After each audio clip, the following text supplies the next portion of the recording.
कुमुद एक गरीब घर की बेटी थी। वह गरीबी में भी बीकॉम कर रही थी।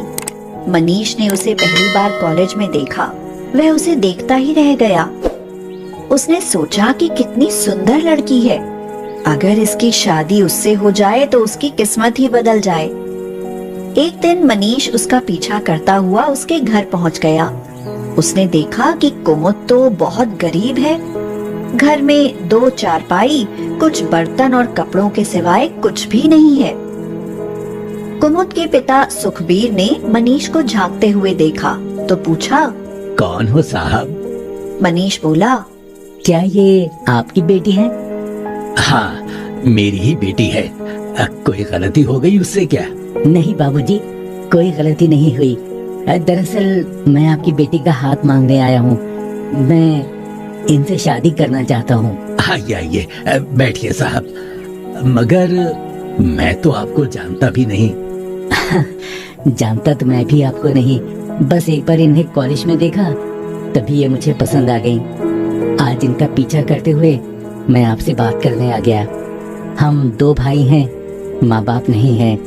मैं पढ़ा लिखा हूँ। दोनों भाई साथ में बिजनेस करते हैं। किसी चीज की कोई कमी नहीं है। आप चाहें तो पता कर सकते हैं। लेकिन बेटा, हमारे पास तो सिर्फ ये झोपड़पट्टी और सिर्फ बेटी है। मुझे आपकी बेटी के अलावा कुछ नहीं चाहिए। सिर्फ मुझे बेटा कह दीजिए, साहब नहीं। सुखबीर बहुत खुश हुआ। उसके तो भाग खुल गए जो इतना अमीर लड़का उसकी बेटी का हाथ मांगने आया है। सुखबीर ने हाँ कर दी। बहुत साधारण तरीके से कुमुद और मनीष की शादी हो गई। ससुराल में जाकर कुमुद ने देखा तो सोचने लगी, अरे बाप रे, कितना बड़ा घर है। कुमुद की जेठानी सोनिया बोली, क्या सोचने लगी कुमुद? ऐसा घर तो तुमने सपने में भी नहीं देखा होगा। कुमुद को लगा जैसे उसकी जेठानी ने ताना कसा हो। कुमुद को उसकी जेठानी उसके कमरे में ले गई। कुमुद ने उससे कहा, दीदी, बहुत प्यास लगी है। फ्रिज का पियोगी या घड़े का? वैसे फ्रिज का तो तुमने कभी पिया नहीं होगा, नॉर्मल ही ला देती हूँ। सोनिया पानी देकर बोली, अच्छा कुमुद, अब ये कपड़े गहने बदल लो। वैसे भी तुम्हें इतना बोझ लादने की आदत नहीं होगी।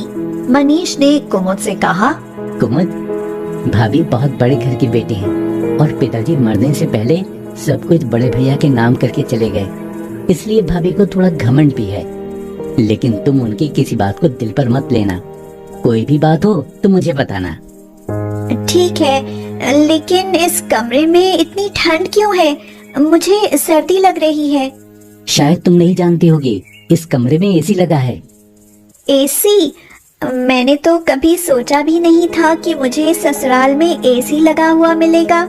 चौंको मत कुमुद, यहाँ तुम्हें ऐसी बहुत सी चीजें मिलेंगी जो तुमने नहीं देखी होंगी।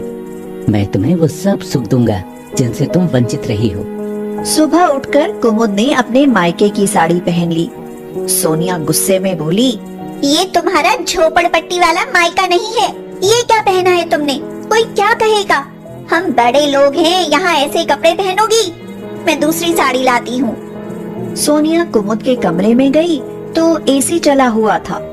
एक भारी सी साड़ी कुमुद को देते हुए वह बोली, महारानी, पूरी रात एसी चलाया है, जानती हो इसका बिल देना पड़ता है। पर तुम्हें कैसे पता होगा? तुम्हारे घर में तो पंखा भी नहीं था। हाँ। सोनिया बात बात पर कुमुद को मायके की गरीबी के ताने देती थी, लेकिन कुमुद सब चुपचाप सहती रही। ऐसे ही 1 साल गुजर गया। एक दिन कुमुद हॉल का एसी झाड़ू से झाड़ रही थी। अचानक से एसी में स्पार्किंग हुई और वो बंद हो गया। सोनिया जोर से चिल्लाई, तुमने इसमें क्या कर दिया? इसकी कीमत जानती हो? इतना तो तुम्हारे पिता ने तुम्हारी शादी में भी नहीं लगाया जितनी इसकी कीमत है। कभी कुछ देखा होता तो पता चलता। हाँ। कुमुद अपने कमरे में जाकर रोने लगी। मनीष अपनी भाभी की आवाज सुन रहा था। मनीष आकर सोनिया से बोला, भाभी, ये क्या है? तुम बार बार उसे उसकी गरीबी का ताना देती हो। आखिर वो बेचारी कब तक बर्दाश्त करेगी? तो सोनिया बोली, ओहो, उसके लिए आज भाभी से तेज आवाज में बात कर रहे हो? बर्दाश्त करने की जरूरत ही क्या है? हमने तुम लोगों का ठेका नहीं लिया है। चले क्यों नहीं जाते उसे यहाँ से लेकर? भाभी ये क्या कह रही हैं?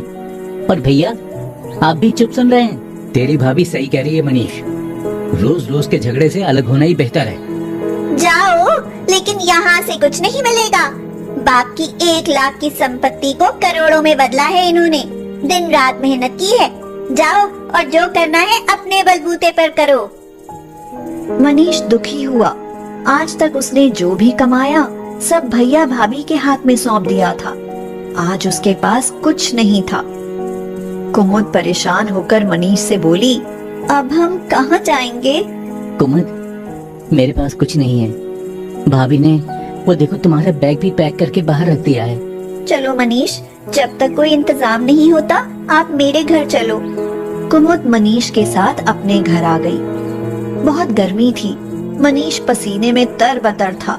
यहाँ पंखा था न कूलर। आपको तो एसी की आदत है ना, एसी के बिना कैसे रहोगे?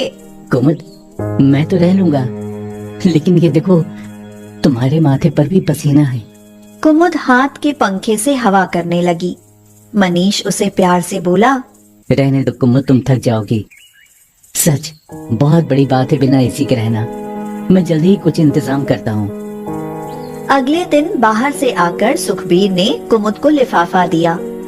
कुमुद ने लिफाफा खोलकर देखा तो वह उसका जॉइनिंग लेटर था। कुमुद खुशी के मारे उछल पड़ी। सुखबीर ने पूछा, क्या हुआ बेटी?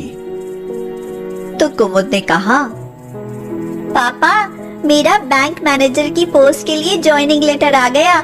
मेरी नौकरी लग गई। अब वो दिन दूर नहीं कि हमारे घर में भी सभी सुविधाएं होंगी। मनीष बेटा, कहाँ थे तुम? जानते हो कुमुद की नौकरी लग गई। बाबूजी बधाई हो, आज मुझे भी एक बहुत अच्छी नौकरी मिल गई है। सब लोग बहुत खुश थे। कुमुद बोली, मनीष, अपनी पहली सैलरी से हम अपने घर में एसी लगाएंगे ताकि लोगों को भी पता चले कि हम गरीबों के घर में भी एसी है। कुमुद ने अपने पिता के घर में एसी लगवाया। पूरा गांव देखने के लिए टूट पड़ा। पूरे दिन औरतें गर्मी से बचने के लिए कुमुद की माँ के पास बैठने लगी। एक दिन सोनिया और अमित ढूंढते हुए कुमुद के घर के पास आ पहुँचे। सोनिया ने एक लड़के से पूछा, अरे भाई सुनो, क्या कुमुद का घर यही है? तभी कुमुद बाहर निकली और बोली, अरे दीदी और भाई साहब, आप? हम गरीबों के घर आपका कैसे आना हुआ? आवाज सुनकर मनीष भी आंगन में आ गया। आप लोग, किसी ने आप लोगों को यहाँ आते हुए देख तो नहीं लिया? बेकार में आपकी इज्जत खराब हो जाएगी। हमें माफ कर दो कुमुद, तुम घर से क्या आई? हमारे घर की तो लक्ष्मी ही रूठ गई। हाँ मनीष, शेयर मार्केट में मेरा सारा पैसा डूब गया। मैं बर्बाद हो गया। यहाँ तक कि मकान बेचकर कर्जा उतारना पड़ा। भैया बहुत दुख हुआ सुनकर। वो मकान हमारे दादाजी का था। तुम दोनों हमें माफ कर दो। हमको हमारे किए की सजा मिल गई है। दीदी, ये क्या कह रही हो? आप बड़ी हो, हमसे माफी मत मांगो, हमें आशीर्वाद दो। आओ भैया, भाभी अंदर आकर बैठो। जिस एसी के लिए हमें घर छोड़ना पड़ा, आज हम गरीबों ने भी वो एसी लगा लिया है।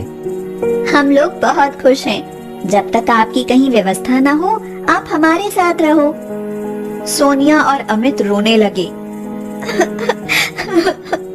तुम दोनों बहुत अच्छे हो। मैंने कुमुद की गरीबी का मजाक उड़ाया और आज मेरे सामने उससे भी ज्यादा बुरे दिन आ गए। नहीं दीदी, दिल छोटा मत करो। हम सब मिलकर सब कुछ ठीक कर लेंगे और फिर से सब एक साथ रहेंगे अपने एसी वाले घर में। एक बार सबके चेहरे पर फिर से एक हंसी लौट आई।